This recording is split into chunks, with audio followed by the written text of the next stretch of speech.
Our first guest is Carol Tobias. She's a supporter of the movement to end abortion rights in America, and she's the president of the National Right to Life Committee. Welcome. Thank you for joining us. I want to start off by talking about Senator Graham's bill that would ban abortion after 15 weeks of pregnancy. You were there with him, Ms. Tobias, at the press conference where he announced it. So does that mean the National Right to Life is comfortable with abortions up to 15 weeks? Our position for many, many years has been to protect as many babies as possible as soon as possible. This would be certainly one step in that right direction. So yes, we do support this bill. But what about abortions up to 15 weeks? Oh, we will support legislation that's going to protect babies. Certainly we will support earlier restrictions. This was a bill that Senator Graham wanted to introduce. And actually, it's been sitting in Congress for 10 years. And yes, we support legislation at all stages of pregnancy. So let's talk about the mothers and women who could die if they don't have an abortion. We just heard this very powerful piece coming out of Texas. What would you say to someone who is forced to travel across state lines or do something because they feel their abortion is medically necessary to save their life? There is no state in the union that would prevent an abortion if the mother's life is in danger.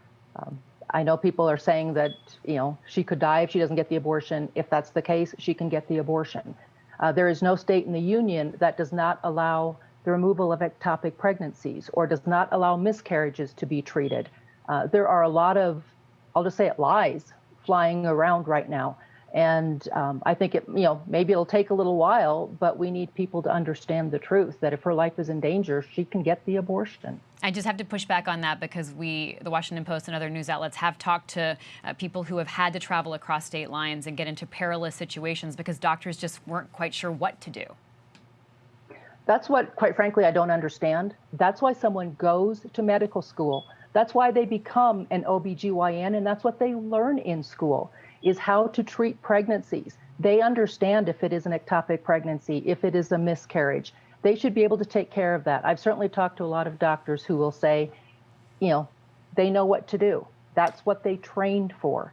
So I don't know if these doctors are just being hypersensitive or if they are trying to use this to make a point to try to further the abortion industry. But any woman should be able to get treated for an ectopic pregnancy and miscarriage because there is nobody that is going to prosecute for that. What do you think about the Texas law in other states that are potentially criminalizing someone who just gives someone a ride? I mean, maybe that's some of the hesitations doctors have if anyone is sort of deputized to go after them or accuse them of something.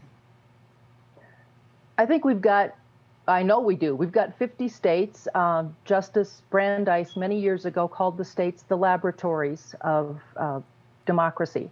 So I think we've got 50 states, and we're going to have different experiments in various states. If it doesn't work, it's going to change. Someone else might, take something like that, but make their own changes.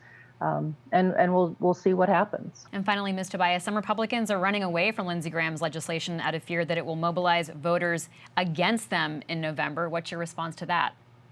Pro-life people have always come out in stronger numbers.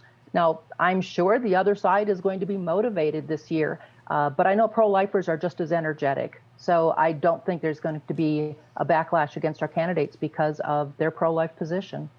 Carol Tobias, president of the National Right to Life Committee, thank you for your time. You're welcome.